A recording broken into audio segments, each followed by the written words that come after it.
देश हो या बिहार, नीतीश कुमार झारे झार। यह बात हम इसलिए कह रहे हैं क्योंकि देश की राजनीति हो या बिहार की राजनीति हो, नीतीश कुमार एक महत्वपूर्ण भूमिका निभाते हैं और उनका जो छवि है वो काफ़ी ही दिलचस्प है। कब किधर चले जाएंगे किसी को पता नहीं होता।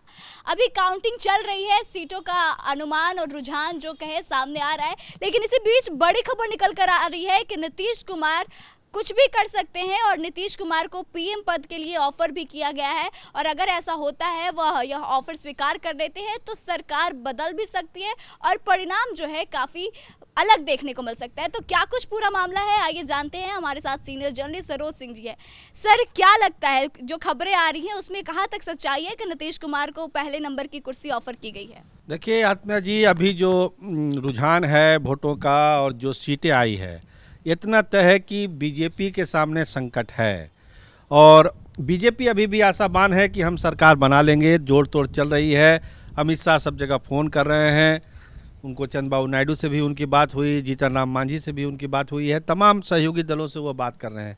लेकिन इंडिया गठबंधन बहुत उत्साहित है और उसी का परिणाम है कि शरद पवार को एक जिम्मेदारी दी गई है कि आप दो लोगों से बात करिए, नीतीश कुमार से और ममता बनर्जी से। ये दो ऐसे फैक्टर हैं। चंद्रबाबू नायडू पर हम बाद में आएंगे, पहले बात करते हैं नीतीश कुमार की और ममता बनर्जी की। तो नीतीश कुमार को जो अभी तक जो ट्रेंड है, कहा जा रहा है कि 16 सीटों पर चुनाव लड़ी थी और 15 सीटें, एक जहानाबाद को अगर छोड़ दिया जाए और किशनगंज में थोड़ा सा अगर मगर है, तो बाकी 14 सीटों पर कोई दाग नहीं है। 15 सीट भी जनता दल यूनाइटेड जीत सकती है। इसके अलावा 16-17 सीटों पर चंद्रबाबू नायडू वहाँ पर आगे हैं और ममता बनर्जी तो बहुत सीटों पर आगे है। तो अगर ये कम्बिनेशन इंडिया गठबंधन बना देता है, जिसके रणनीतिकार शरद पवार को बनाया गया है, कांग्रेस के बड़े नेताओं ने, राहुल गांधी और सोनिया गांधी, मल्लिकार्जुन ने एक मीटिंग की है आज दिल्ली में। उसमें शरद पवार से कहा गया है कि आप नीतीश जी को मनाइए, आप ममता बनर्जी को बनाइए, चंद्रबाबू नायडू को मनाइए और जो ऑफर देना है आप दे सकते हैं। ये खुली छूट शरद पवार को दी गई है और बताया ये जा रहा है, जो दिल्ली में हमारे सोर्स हैं वो बता रहे हैं कि यहाँ तक कि पीएम पद के ऑफर देने के लिए भी शरद पवार को ऑथराइज कर दिया गया है कि आपको लगे कि किसी को पीएम पद का भी ऑफर दे सकते हैं तो आप वो ऑफर दे सकते हैं। ये अभी तक की खबर है। अभी वोटिंग चल रही है, 5 बजे तक सारे नतीजे भी आ जाएंगे। हो सकता है कि मोदी का सितारा चमके, मोदी अपने बलबूते सरकार बनाने, लेकिन जो होती है कोशिश होती है सियासत में, उसको इंडिया ब्लॉक ने बहुत तेज़ी से आगे बढ़ाना शुरू किया।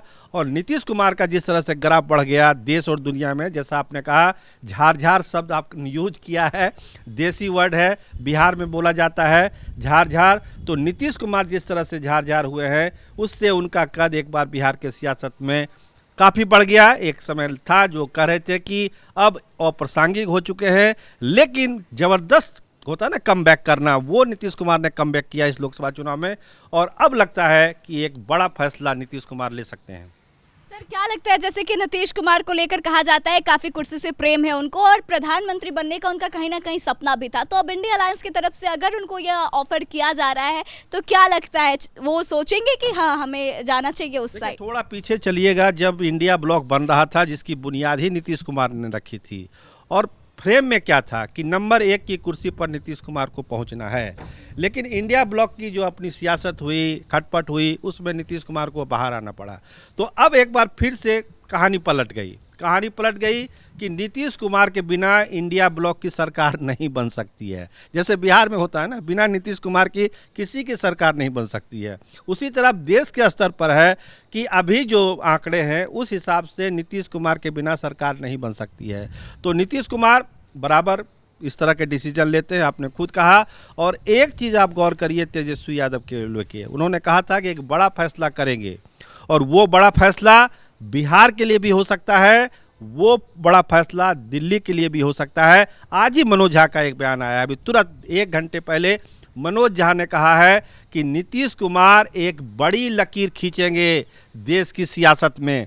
उस बड़ी लकीर में बिहार भी आता है और दिल्ली की कुर्सी भी आती है।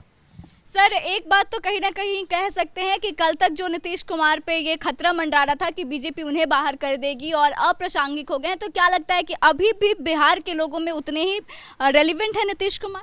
देखिए, जनादेश तो यही है। अगर 16 सीटों पर कोई पार्टी अगर 15 सीटें जीत रही है, इसका मतलब कि जनता स्वीकार कर रही है उनको। कॉम्बिनेशन जो बना हो, अगर बीजेपी से ज़्यादा उनका स्ट्राइक रेट हो जा रहा है तो समझ जाइए कि जनता क्या पसंद कर रही है।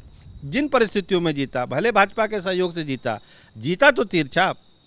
कहा सारे सर्वे बता रहे थे कि जदयू की सीटें कम होगी, लेकिन जेडीयू ने तो ज़बरदस्त प्रदर्शन कर दिया। तो राजनीति में तो यही होता है, कल कुछ आज कुछ हो सकता है, कल कुछ और हो जाए।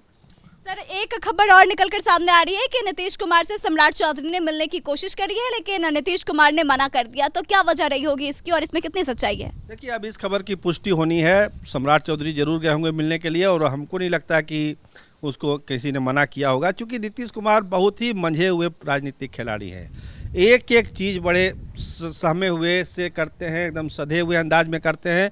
और अभी जब आंकड़े आ रहे हैं लोकसभा चुनाव के, तो हमको नहीं लगता है कि वो किसी को मना कर रहे होंगे, खासकर सम्राट चौधरी जैसे बड़े कद के नेताओं को। इसलिए वो अभी चीज़ों को परखेंगे, शाम तक आंकड़े आएंगे, प्रपोजल उनके पास आ रहे हैं, वो समझ के फैसला लेंगे कि उनको करना क्या है। लेकिन एक चीज़ तय है कि दिल्ली की सियासत और बिहार की सियासत बिना नीतीश कुमार के अब नहीं चलेगी। आज की तारीख में ये एक सच्चाई है। सर आपका बहुत बहुत धन्यवाद। तो देखिए, इस वक्त की बड़ी खबर आपको बता दें कि अभी काउंटिंग तो जारी है, लेकिन परिणाम कुछ भी हो सकते हैं। कल तक जो एनडीए 400 पार का दावा कर रही थी, आज एनडीए 300 सीट भी नहीं ला पा रही है। और अब ऐसा लग रहा है कि बिहार नहीं, देश की सियासत में भी बहुत कुछ बदलने वाला है। और जो हम लोग कयास लगा के बैठे हुए थे कि कुछ भी हो जाए, एनडीए की सरकार बनेगी, लेकिन अब ऐसा लग रहा है कि कुछ भी फैसला हो सकता है और INDIA यानी कि इंडिया गठबंधन की भी सरकार बन सकती है। और यह सारा चीज जो है वो डिपेंड करता है नीतीश कुमार पे, क्योंकि नीतीश कुमार को इंडिया अलायंस की तरफ से प्रधानमंत्री की कुर्सी तक ऑफर कर दी गई है कि अगर वह उधर चले जाते हैं तो उन्हें PM पद दे दिया जाएगा। ऐसे में जाहिर सी बात है कि नीतीश कुमार बिहार हो या फिर देश की राजनीति, दोनों में ही बहुत महत्वपूर्ण भूमिका निभाते हैं और उनके बिना देश हो या फिर बिहार की राजनीति कुछ भी नहीं चल सकती। तो देखिए कि नीतीश कुमार क्या कुछ फैसला लेते हैं और आने वाले समय में क्या कुछ परिणाम निकलकर सामने आते हैं।